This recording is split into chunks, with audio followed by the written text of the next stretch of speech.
Everyone, this is Kevin Waters. With me is Taylor Bent, and today we're talking with Scott Hamlin about his trail art piece at New Ross. Scott, do you want to first give us a quick introduction of yourself, your name, your pronouns, and where you're from? Well, I'm from New Ross, and I've lived here in the village for 40 some years now. Yeah, and came to blacksmithing through Ross Farm. That's where I first picked up my first hammer, was at Ross Farm, and it's kind of fitting that the piece is being so close to it. You know, it's just down the road from Ross Farm, so I feel tremendously honored to have the opportunity to do this for my village. It wasn't, I ended up drawing it 3 separate times because it wasn't, we have a limited budget with this thing, eh? So everything is has to work. Everything has to work. So you don't. Anyways, yeah. I have a shop here in New Ross behind my house. Very lucky to have that. Commuting is not an issue. Just walking back the driveway. And yeah, is that a good answer to your question? Yeah, that's great. Thank you. Awesome. So did you study anywhere for your art, or are you self-taught? Well, it's a long story, but I had a car accident when I was 17. I've had a fractured skull and a broken neck because I coma 28 days. And because of those injuries, I was given the chance through the rehabilitation center in Halifax. I was given the chance to design my own blacksmithing trail program, and the government funded me. And for 6 months, I traveled around the province. I studied under 4 different blacksmiths. I studied under Vernon Walters in Lunenburg. He was the guy that did the Blue Nose.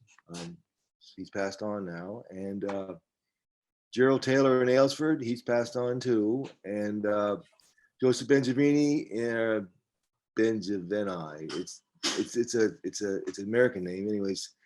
He's in Metagan, and I studied with John Little for a short time in East Dover. So, but that was just my basics, because what you do with your knowledge is what makes you who you are. Like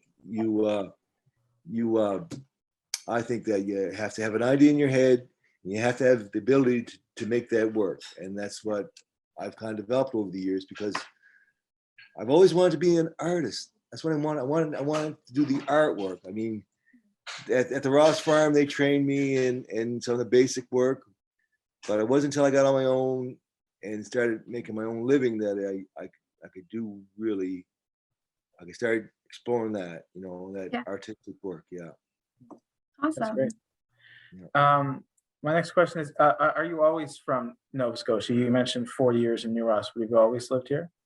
Well, no. I kind of when I grew up, Dad was in a propane manager for a propane company, and they shifted me around quite a bit. So we lived. I remember my first years. I started school in St. John, and we moved to Yarmouth, and then we moved to Moncton, and then we moved to Kentville, and then Kentville we came here, and I've been here ever since.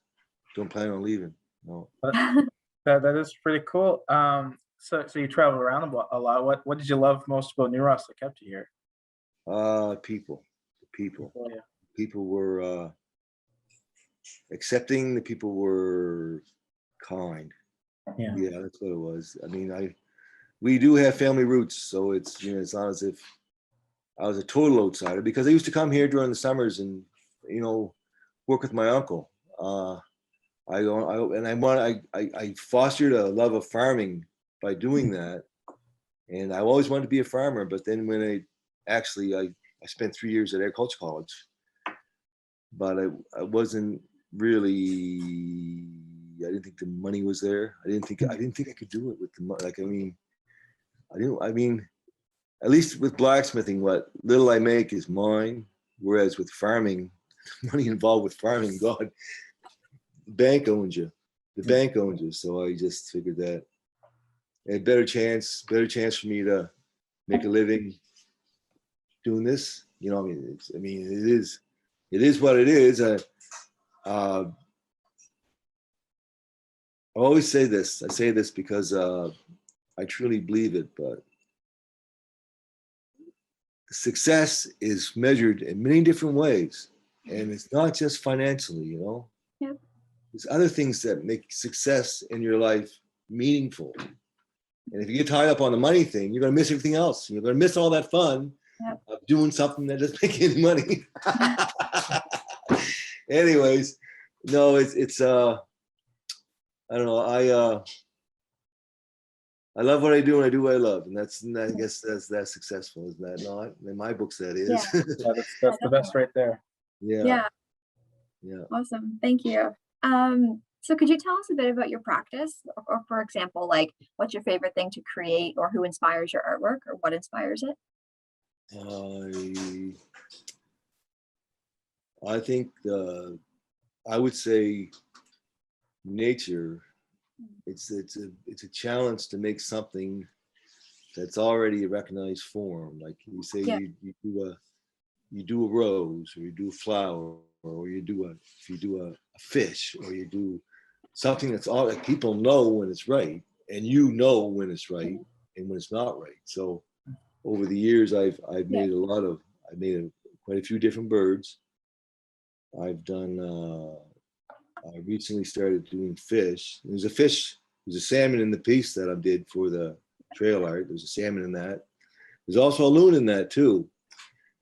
And that's where I would say I don't follow other blacksmiths' work, and maybe that's the downfall of mine, but I want to be me, not someone else. I want to do my work, not someone else's work. I want to be, I don't know. I just that's very probably narrow-minded, but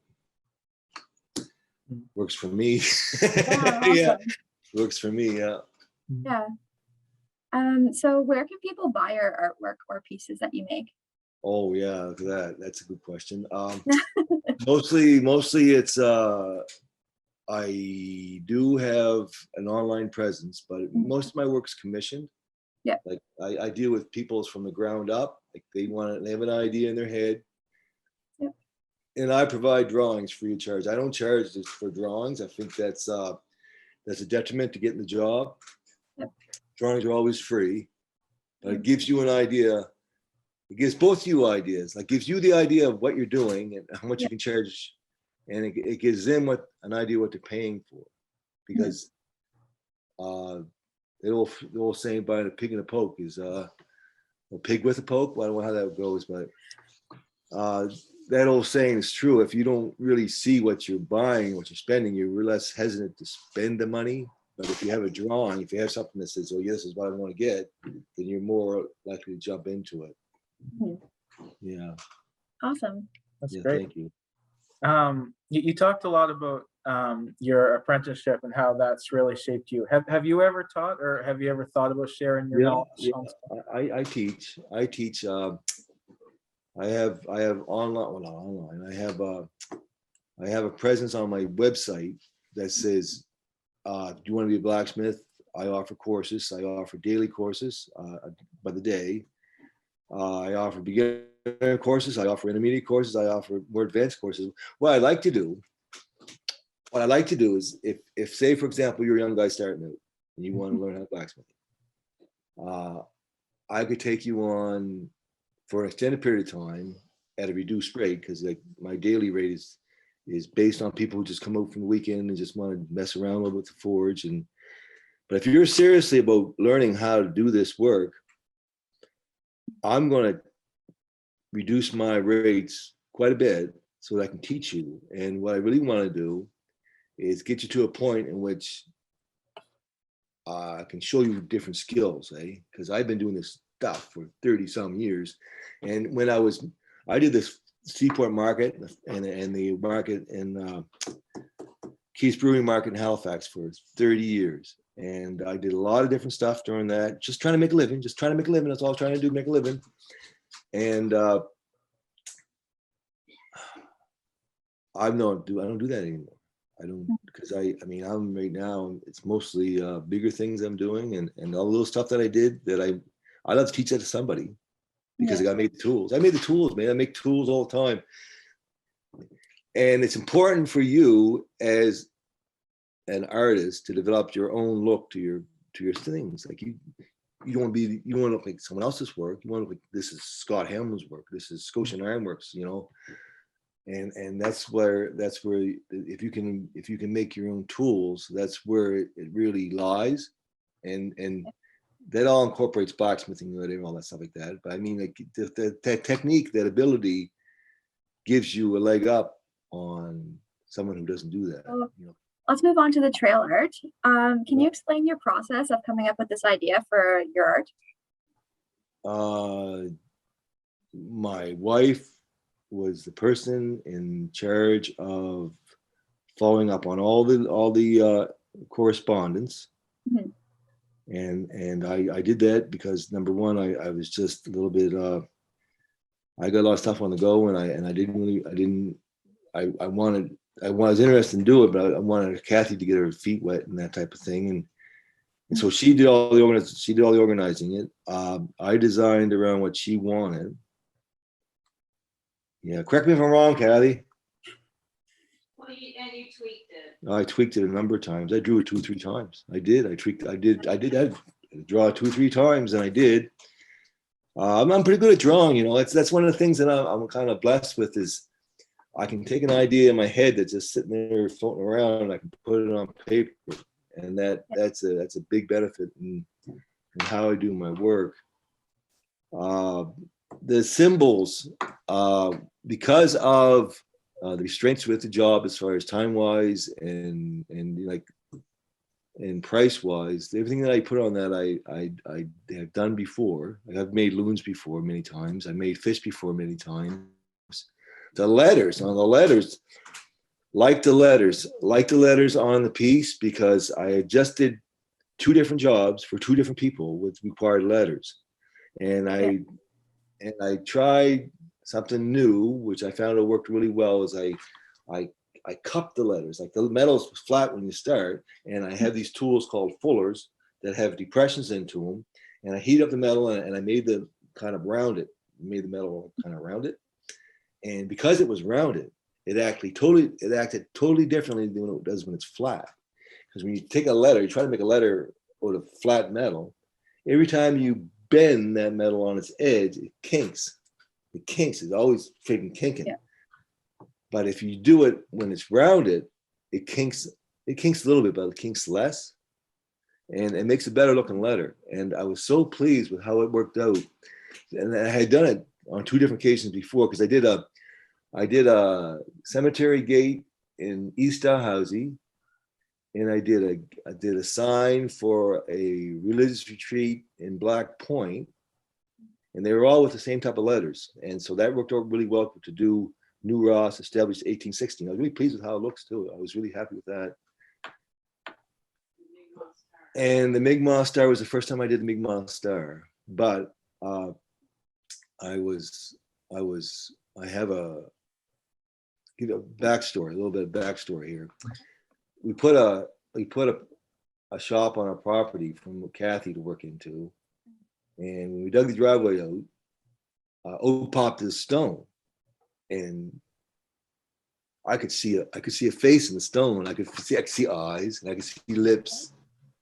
So what I did is I had a little air hammer, air chisel. So I started playing with this thing, but it was a cheap one that I got when I bought a smaller compressor. They used to throw a bunch of tools in. So after a while, it broke. So I went out and I paid. I bought a real nice one. And I just bought it for this stone because I saw a face in the stone and I wanted to get it out.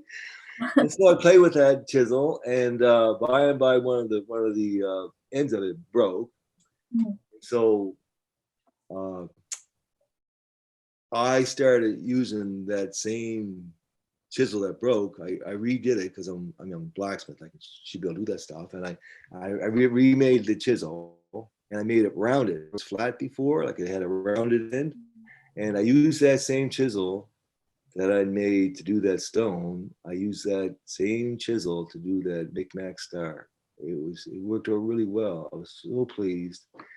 And I started doing my fish with that same chisel. So it really worked out well with that new design, because everything, when you look at your picture of chisel, it's usually flat across the bottom. Well, this is kind of rounded, a little bit rounded. Yeah. So it just allows you more movement with the chisel. And it worked out really well as far as all that stuff goes. The Micmac star, the loon, and the salmon were all done with the chisel on that piece. It really worked out well.